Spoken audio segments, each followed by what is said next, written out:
حضور کی آمد کا انتظار صرف ہم نہیں کرتے، ہم سے پہلے، حضور کی آمد سے پہلے بڑے بڑے بادشاہوں نے بھی حضور کی آمد کا انتظار کیا۔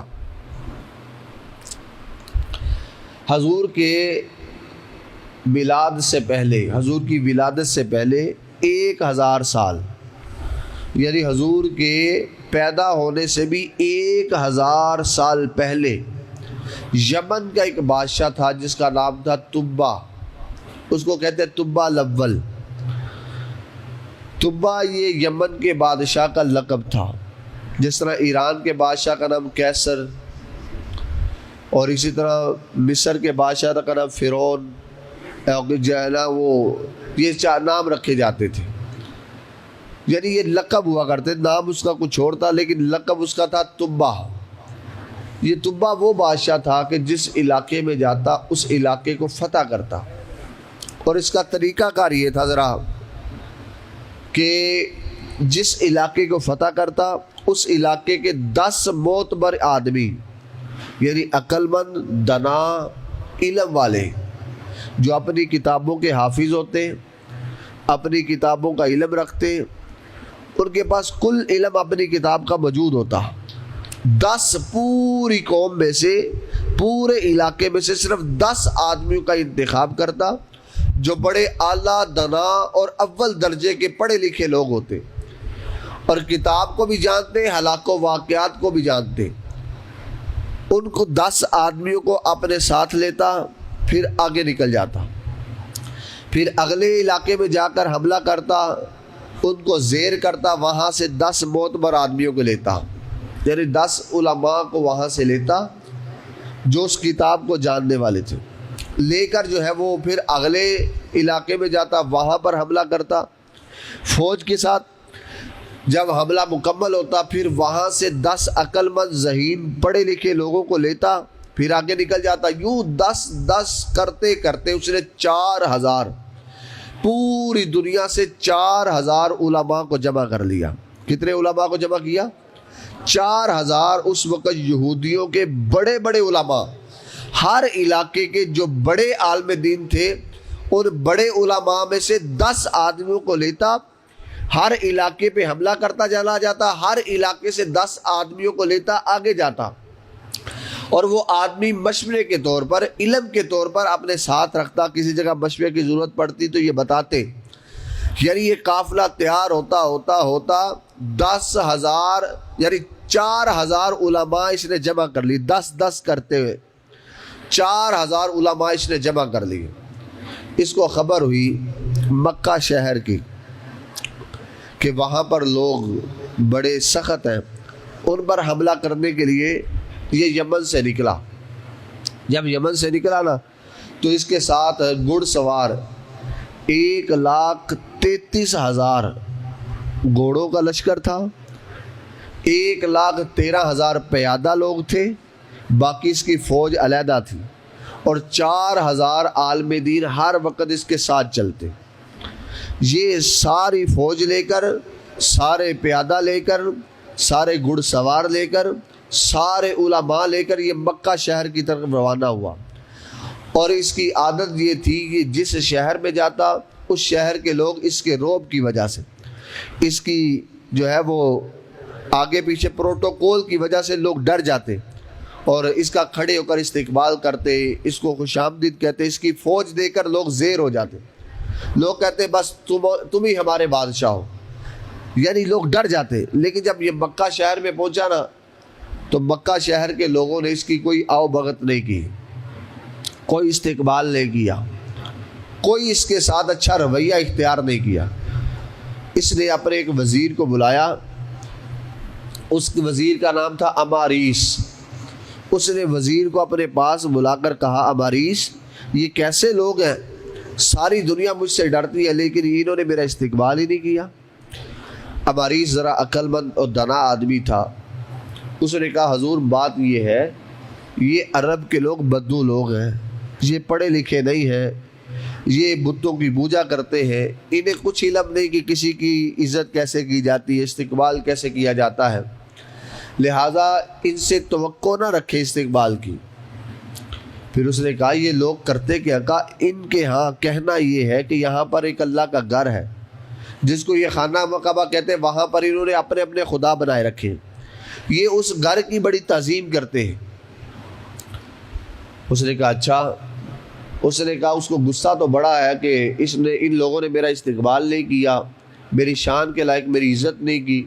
اس نے ابھی اپنے ذہن میں یہ خیال پیدا کیا کہ میں اس گھر کو گرا دوں گا اور مکے کے لوگوں کو تباہ کر دوں گا۔ ابھی ذہن میں خیال کیا، ابھی ذہن میں خیال پیدا ہی ہوا تو اس کے سر میں اتنی شدید درد ہوئی کہ وہ درد کی وجہ سے پریشان ہو گیا، اور ساتھ اس کے کان سے، ناک سے اور منہ سے ایسی پیپ نکلتی تھی جس کی بدبو دور تک جاتی، کوئی آدمی اس کے قریب نہیں بیٹھ سکتا تھا۔ وقت کا بادشاہ ہے اور دنیا کا بڑا بادشاہ ہے، لوگ قریب نہیں بیٹھتے۔ اس نے اپنے جو فوج کے ساتھ حکامات ہیں، بڑے بڑے طبیب، ان کو بلایا، کہا کہ میرا علاج کرو۔ ان طبیبوں نے اپنے علم کے مطابق اس کا علاج کیا لیکن آرام نہ آیا۔ ایک طبیب بڑا عقل مند دانا آدمی تھا، اس نے کہا حضور یہ آپ پر آفت زمینی نہیں آسمانی ہے، اگر زمینی ہوتی نا تو ہم سب میں سے کسی نہ کسی کو تو سمجھ آ جاتی اس کا علاج کیا ہے۔ ہر ایک نے اپنے علم کے مطابق آپ کا علاج کیا لیکن رام نہیں آ رہا، اس کا مطلب یہ زمینی نہیں آسمانی آفت ہے، لہٰذا اس کا کوئی علاج نہیں ہمارے پاس۔ اتنی دیر میں اس کے جو گروہ تھا ایک علماء کا، 4000 جو عالم دین میں تھے، ان میں سے جو سب سے بڑا عالم تھا نا، اس نے اماریس جو اس کا وزیر تھا قریبی، اس سے کہا کہ میں علیحدہ بادشاہ کو ملنا چاہتا ہوں، میں اس کا علاج کر سکتا ہوں۔ اس نے اماریس نے بادشاہ سے کہا کہ جو بڑا عالم دین ہے وہ آپ سے ملنا چاہتا ہے اور اکیلے میں ملنا چاہتا ہے، کوئی ساتھ پروٹوکول نہ ہو، کوئی مجلس نہ ہو، آپ ہو بس وہ ہو۔ اس کو درد تھی، اپنی درد کی وجہ سے پریشان تھا، اس نے کہا بس جو بھی ہے میرا علاج کر دے۔ اس نے بلایا، وہ عالم دین چلا گیا۔ جب عالم دین وہاں پر پہنچے تو کمرے میں کوئی موجود نہیں تھا۔ کہا کہ اس نے جو ارادہ کیا تھا نا کہ میں خانہ کعبہ کو گرا دوں گا، اس نے ذرا برابر بھی کسی کو نہیں بتایا، بھی ارادہ ہی کیا تھا۔ وہ عالم دین اس سے کہنے لگا مجھے لگتا ہے کہ آپ نے مکہ شہر یا مکے کے لوگوں کے بارے میں کوئی برا سوچا ہے۔ اس نے کہا آپ کو کس نے بتایا ہے؟ کہ میرا علم یہ کہتا ہے، میں نے جو کتابیں پڑھی ہیں ان کتابوں میں مجھے جو علم سے نچوڑ نکلا ہے یہی ہے کہ آپ نے مکے کے حوالے سے، یہاں پر رہنے والے لوگوں کے حوالے سے یا خانہ کعبہ کے حوالے سے کوئی برا سوچا ہے، ارادہ کیا ہے؟ کہا ہاں میں نے ارادہ کیا کہ میں اس کو تباہ کر دوں گا۔ کہا جب تک یہ ارادہ ملتوی نہیں کریں گے، منسوخ نہیں کریں گے، آپ کو آرام نہیں آ سکتا۔ کائنات کا بڑے سے بڑا ڈاکٹر یا طبیب آپ کو صحت مند نہیں کر سکتا، اس لیے جب آپ ارادہ ختم کریں گے تو اللہ آپ کو اسی وقت صحت یابی عطا فرما دے گا۔ ابھی اس نے یہ بات سنی تو دل میں یہ خیال پیدا ہوا، ارادہ ترک کر کے دیکھو۔ اس نے ارادے کو ترک کر دیا، اس نے کہا میں خانہ کعبہ کو نہیں گراؤں گا، میں خانہ کعبہ کے بارے میں کوئی بری سوچ رکھتا تھا اس کو میں ملتوی کرتا ہوں، ترک کرتا ہوں۔ خانہ کعبہ میں رہنے والے باشندے مکے میں ان کے بارے میں جو میں نے برا سلوک کرنا تھا وہ ملتوی کرتا ہوں۔ ابھی اس نے ارادہ کیا، اللہ نے اسے صحت عطا فرما دی، بالکل صحیح سلامت ہو گیا۔ اسی وقت اس نے ساری فوج کو اکٹھا کر کے کہا چلو نکلو یہاں سے، نکلتے، اب ہمارا یہاں سے جانا بنتا ہے۔ اب وہ بادشاہ وہاں سے اپنے گروہ کو لے کر وہاں سے نکلا اور 2 4 5 دن کا سفر کرنے کے بعد ایک علاقے میں پہنچا۔ اس علاقے میں ایک چشمہ تھا پانی کا۔ اس نے اپنے گروہ سے کہا کہ اس چشمے پہ ہم ٹھہرتے ہیں، 1 2 دن پانی شانی پی لیں، یہاں پر آرام کر لیں۔ جب وہاں پر انہوں نے پانی شانی پیا تو ارد گرد کے لوگ جو دور دراز سے آتے تھے پوچھا یہ اس جگہ کا نام کیا ہے؟ لوگوں نے بتایا اس جگہ کا نام یثرب ہے، یہاں پر کوئی آبادی نہیں، صرف پانی کا ایک کنواں موجود تھا، شاید اس پانی کے کنویں کی وجہ سے لوگ اسے یثرب کہتے تھے، وہاں پر آبادی نہیں تھی۔ ارد گرد کے لوگوں کو پوچھا جگہ کا نام کیا؟ لوگوں نے کہا اس جگہ کا نام یثرب ہے۔ جب یہ علماء نے نام سنا نا تو علماء کے کان کھڑے ہو گئے، انہوں نے اپنی کتابوں میں جو علم تھا سب 4000 کے علماء نے مل کر ایک مشورہ کیا، انہوں نے کہا یہ یثرب وہی شہر ہے جس شہر میں آخری نبی نے ہجرت کر کے آنا ہے. یہ علماء نے میٹنگ کی رات کو کہ یہ یثرب وہ شہر ہے جس شہر میں حضور نے ہجرت کر کے آنا ہے، اور یہ وہ شہر ہے جس شہر میں اس نبی کا مدفن ہوگا. روضہ انور بھی اسی شہر میں ہوگا. اب جب صبح ہوئی بادشاہ نے اعلان کیا قافلہ روانہ ہونے کو ہے، علماء کو بلایا جائے. چلے سارے علماء نے رات کو یہ مشورہ کیا تھا بادشاہ مارتا ہے تو مار دے، ہم یہاں سے نہیں جائیں گے. ہم یہاں سے، یعنی یہ در چھوڑنے کی جگہ نہیں، یہ در تو وہاں پر مر جانے کی جگہ ہے. یہ محبوب کا در ہے. یہاں پر جو بھی آتا ہے اپنا دل و دماغ جان ہر چیز ہار جاتا ہے.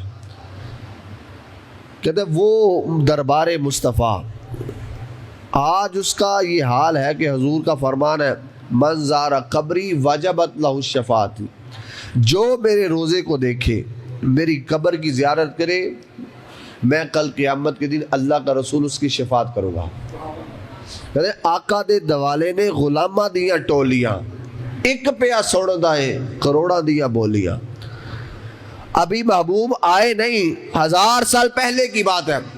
علماء نے یہ مشورہ کیا کہ ہم یہاں سے جائیں گے نہیں، مرتے ہیں تو مر جائیں.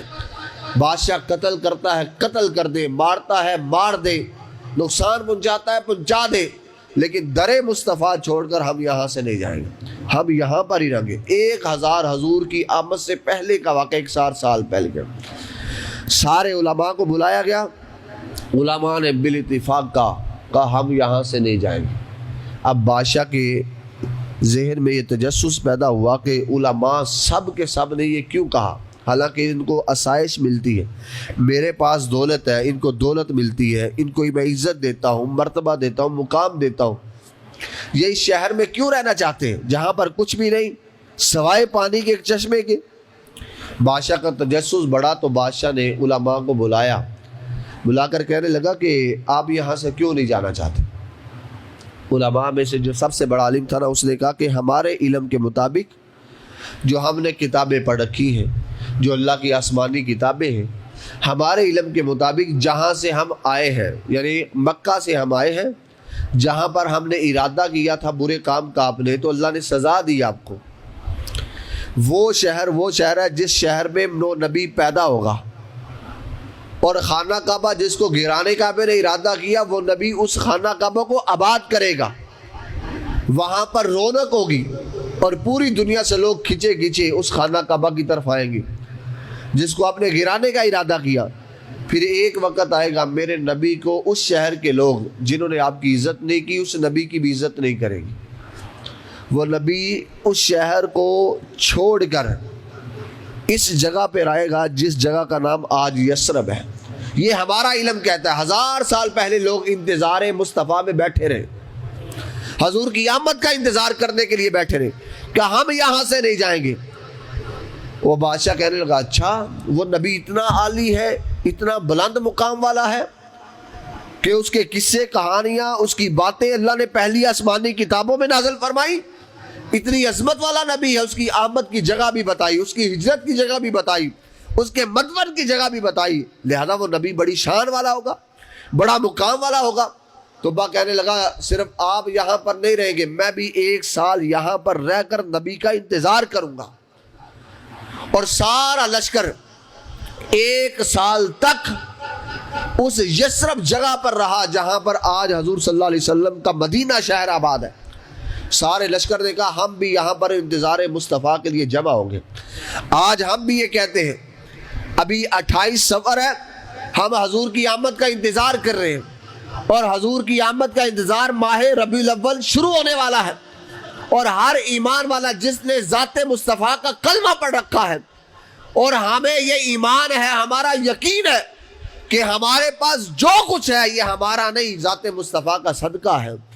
ہم وہ بدو ہوتے جو عرب کے لوگ تھے جن کو نہ ماں کی تمیز، نہ بہن کی، نہ بیٹی کی، نہ بڑے کی، نہ چھوٹے کی، غلامی کی زندگی بسر کرتے.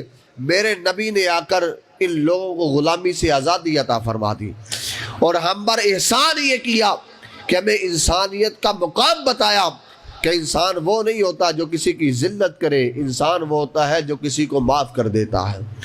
رحمت والا نبی رحمت بن کے آیا اور امت کے لیے، ساری امت کے لیے رحمت بانٹتا چلا جا رہا ہے، یہاں تک کہ وہ طبہ الحمیری کہنے لگا صرف تم انتظار نہیں کرو گے، میں بھی 1 سال تک اس نبی کا انتظار کروں گا۔ طبہ الحمیری نے 1 سال تک ذات مصطفیٰ کا انتظار کیا، اور ساتھ وہ علماء بھی تھے۔ 1 سال کے اندر اس طبہ الحمیری نے 4000 گھر بنوائے۔ کتنے گھر؟ 4000، مختلف علاقوں میں، مختلف جگہ میں، کوئی سیسرم کے، کوئی قریب میں، کوئی دور میں، مختلف بلڈنگیں بنوائی۔ 4000 گھر بنوائے، اور ان میں سے 1 گھر ضافی بنوایا۔ اور طبہ الحمیری نے کہا یہ 4000 گھر ہر عالم دین کا 1 گھر ہے، اور ساتھ 1 جو ہے ان کو غلام اور لونڈی عطا کر دی کہ یہ تمہاری لونڈیاں ہیں، یہ تمہارا گھر ہے، اور 1 گھر ضافی بنایا۔ بڑے عالم دین نے پوچھا یہ گھر کس کا ہے؟ آپ رہیں گے یہاں پر؟ کہا نہیں، یہ گھر میری طرف سے ذات مصطفیٰ کو تحفہ ہے۔ جو ہی حضور آئیں، حضور اپنے گھر میں آ کے رہے، وہ کسی غلام کے گھر میں نہیں رہیں گے۔ جب یہ بادشاہ نے پھر سب سے بڑے عالم دین کو بلا کر ایک خط لکھا، خط میں کہتا ہے میں طبہ الحمیری الاول یمن کا بادشاہ، میں یہ اعلان کرتا ہوں کہ حضور کی جب ہی بعثت ہو تو میرا خط ذات مصطفیٰ کو عطا کر دیجیے گا، اور حضور سے کہنا کہ طبہ الحمیری آپ کا امتی بننا چاہتا ہے، آپ انہیں اپنی غلامی میں قبول فرما دیں۔ طبہ آپ کے پیدا ہونے سے پہلے کہہ رہا ہے میں وہ رسول کو بھی مانتا ہوں، اور رسول پر نازل ہونے والی کتاب کو بھی مانتا ہوں، اس کے رب کو بھی مانتا ہوں، اس کی شریعت کو، اس کی سنت کو، ہر چیز کو مانتا ہوں۔ اس نے یہ خط لکھ کر سب سے بڑے عالم دین کو دے دیا، کہا یہ خط میرا، جو ہی حضور آئے تو میرا خط دینا، ساتھ ادباً یہ گزارش کرنا اسے اپنی امت میں شامل فرما لے۔ اب کہنے لگا کہ اگر آپ کی زندگی میں حضور نہ آئے تو یہ خط نسل در نسل اپنی نسل میں چلاتے رہنا۔ وقت گزرتا گیا، وہ بادشاہ وہاں سے نکلا، دوبارہ خانہ کعبہ کی طرف گیا۔ اس نے خانہ کعبہ کا طواف کیا، وہاں پر 7 غلاف چڑھائے۔ سب سے پہلے خانہ کعبہ پر جس نے غلاف چڑھایا وہ طبہ تھا، اس سے پہلے خانہ کعبہ پر غلاف نہیں تھا۔ طبہ الحمیری نے سب سے پہلے خانہ کعبہ پر 7 غلاف چڑھائے، اور غلاف چڑھانے کے بعد پھر اپنی بادشاہی کی مصروفیات کی وجہ سے دوبارہ یمن میں چلا گیا، لیکن وہاں پر ایک شہر آباد کر گیا۔ تاریخ گواہ ہے، وقت گزرتا گیا، حضور صلی اللہ علیہ وسلم مکے میں پیدا ہوئے، آپ نے بچپن، جوانی، لڑکپن وہاں پر گزاری۔ 40 سال کی عمر میں آپ نے اعلان نبوت کیا، پھر لوگوں نے آپ کو تنگ کرنا شروع کیا۔ 13 سال اعلان نبوت کے آپ نے وہاں پہ گزارے۔ جب 13 سال مکمل ہوئے، آپ کی عمر 53 سال ہوئی، تو اللہ نے حکم دیا محبوب یہاں سے ہجرت کر کے مدینہ چلے جائیں۔ آپ وہاں سے نکلے، مختصر یہ کہ مدینہ کی طرف جا رہے ہیں۔ ابھی 3 بیعت مکے میں آ کر منا کے مقام پر مدینے والوں نے کی، بیعت عقبہ، ثانی، ثالث، اور حضور صلی اللہ علیہ وسلم کا وہ کلمہ پڑھ کے پہلے ہی چلے گئے مدینے والے۔ اور یہ سارے کے سارے وہ تھے جو علماء کی اولاد میں سے، جو جانتے تھے وہ آخری نبی آنے والا ہے، اس نبی کا کلمہ پڑھنا ہے۔ جس نبی کے انتظار میں بیٹھے تھے ان سے یہ صبر نہ ہوا، وہ محبوب نے یہاں پہ آنا ہے، یہاں پہ کلمہ پڑھیں گے۔ انہیں پتا تھا شاید موت آ جائے، اس لیے وہ مدینے سے چلے، مکے میں آئے، منا کے مقام پہ آ کر ذات مصطفیٰ کا کلمہ پڑھا، دارہ اسلام میں داخل ہو گئے، اور حضور کو دعوت دیتے رہے، یا رسول اللہ آپ مکہ چھوڑ کر مدینہ میں تشریف لائیں۔ سارے لوگ آپ کے انتظار میں بیٹھے، حالانکہ وہ حضور کو شکل کے طور پر نہیں جانتے تھے، صرف وہ اپنی کتابوں میں جانتے تھے ذات مصطفیٰ آنے والی ہے، محبوب آنے والا ہے، وہ آخری نبی آنے والا ہے۔ یہاں تک کہ حضور صلی اللہ علیہ وسلم کے ساتھ وہ بیعت کر کے دوبارہ مدینے میں چلے گئے، تو حضور نے پیچھے سے خبر دی میں مدینے سے آ رہا ہوں۔ جب یہ خبر ابو ایوب انصاری کو پہنچی، اور آپ جانتے ہیں ابو ایوب انصاری وہ صحابی رسول ہیں جنہیں میزبان رسول کا لقب دیا گیا ہے، اور یہ ابو ایوب انصاری کوئی عام آدمی نہیں ہے، یہ تبا جو بادشاہ تھا اس کی اولاد میں سے جو سب سے بڑا عالم دین تھا ان کی اولاد میں سے تھے. یہاں تک کہ حضور صلی اللہ علیہ وسلم نے جب مکے سے سفر روانہ کیا تو ابو ایوب انصاری نے ایک بیٹھک بلائی. کہنے لگے ایک خط ہے میرے پاس بادشاہ کا جو 1000 سال پہلے تبا بادشاہ نے لکھا تھا. میری یہ ذمہ داری ہے نسل در نسل وہ خط حضور صلی اللہ علیہ وسلم تک پہنچانا ہے. مشورہ یہ کیا گیا کوئی عقل مند دنا آدمی وہ خط لے کر جائے تو خط کی ذمہ داری حضرت ابی لیلہ ان کو سونپی گئی. یہ عقل مند انسان تھے بڑے. یہ خط لے کر جانا مدینے سے باہر چلے گئے جس راستے سے حضور آ رہے تھے. ایک جگہ پر حضور نے پڑاؤ کیا ہوا تھا تو وہاں پر یہ خط لے کر ابھی پہنچے ہی تھے تو حضور صلی اللہ علیہ وسلم کا چہرہ دیکھ کر نا آپ کے چہرے کو دیکھ کر مسکرانے لگے. اتنا خوبصورت چہرہ, اتنا خوبصورت چہرہ. حضور کو وہ شکلاً پہلے نہیں جانتے تھے. حضور صلی اللہ علیہ وسلم نے حضرت ابی لیلہ کو بھی پہلے آپ واقف نہیں تھے. وہ مدینے کے رہنے والے تھے, حضور مکے کے رہنے والے تھے, نہ ایک دوسرے کو پہلے دیکھا تھا. ابھی حضور کی طرف حضرت ابی لیلہ آ ہی رہے تھے تو حضور نے دور سے کہا قال انت ابی لیلہ, کیا تو ابی لیلہ ہے؟ وہ بڑے متعجب ہوئے کہ حضور صلی اللہ علیہ وسلم نے مجھے پہچانا کیسے, میرا نام کیسے جانتا ہے؟ حالانکہ کوئی ملاقات نہیں, کوئی پہلے ملاقات نہیں, حضور نے کیسے پہچان لیا کہ تم ابی لیلہ ہو؟ حضور صلی اللہ علیہ وسلم کی طرف انہوں نے دیکھ کر متعجب ہوئے تو حضور نے پھر دوسری بات کی, کہا تبا الحمیری کا خط لے کے آ رہے ہو؟ جب یہ بات کی نا, غیب کی خبر تھی, جب یہ بات کی تو ابی لیلہ متعجب ہو کے پوچھتے ہیں یا رسول اللہ صلی اللہ علیہ وسلم کیا آپ جادوگر ہیں معاذ اللہ؟ اور انہیں کے ذہن میں تھا غیب کی خبر جادوگر ہی بتاتا ہے. فرمایا نہیں, میں اللہ کا رسول ہوں. فرمایا آپ کو کس نے بتایا؟ کہ اللہ نے کائنات کا ہر علم مجھے عطا فرما دیا ہے.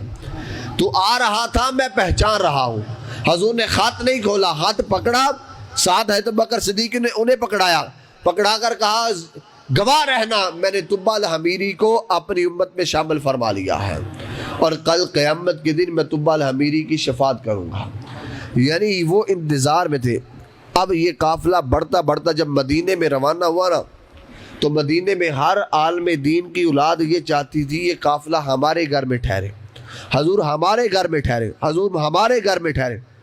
لیکن اس تبا بادشاہ نے ایک گھر ذات مصطفیٰ کا بنا رکھا تھا اور وہ تحویل میں تھا حضرت ابو ایوب انصاری کا کے ہاتھ میں تھے.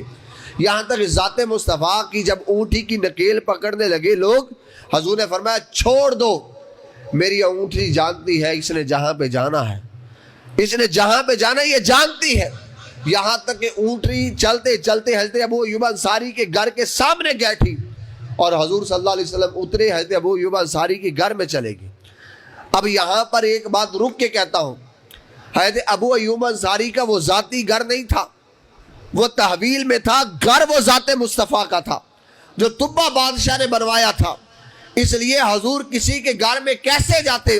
ساری دنیا پناہ ذات مصطفیٰ کے گھر میں لیتی ہے, ذات مصطفیٰ کسی کے گھر میں پناہ نہیں لیتے. ذات مصطفیٰ کو اللہ نے کمال دے رکھا ہے. جو ہی پہلے دن آئے جو بادشاہ نے تحفے کے طور پر آپ کا گھر بنوایا, حضرت ابو ایوب انصاری اس گھر میں رہ رہے تھے. حضور حضرت ابو ایوب انصاری کے گھر میں نہیں رہے بلکہ حضرت ابو ایوب انصاری حضور کے گھر میں رہتے تھے. حضور صلی اللہ علیہ وسلم وہاں پر ٹھہرے اور یہ اونٹھی جانتی تھی کہ اللہ کے رسول کا گھر کون سا ہے. اس بادشاہ کی 1000 سال پہلے کی بات اگر ذات مصطفیٰ کی اونٹھی جانتی ہے تو ذات مصطفیٰ کو اللہ نے یہ کیا کمال دے رکھا ہوگا. حضور صلی اللہ علیہ وسلم کو اللہ نے ہر چیز عطا فرما دی.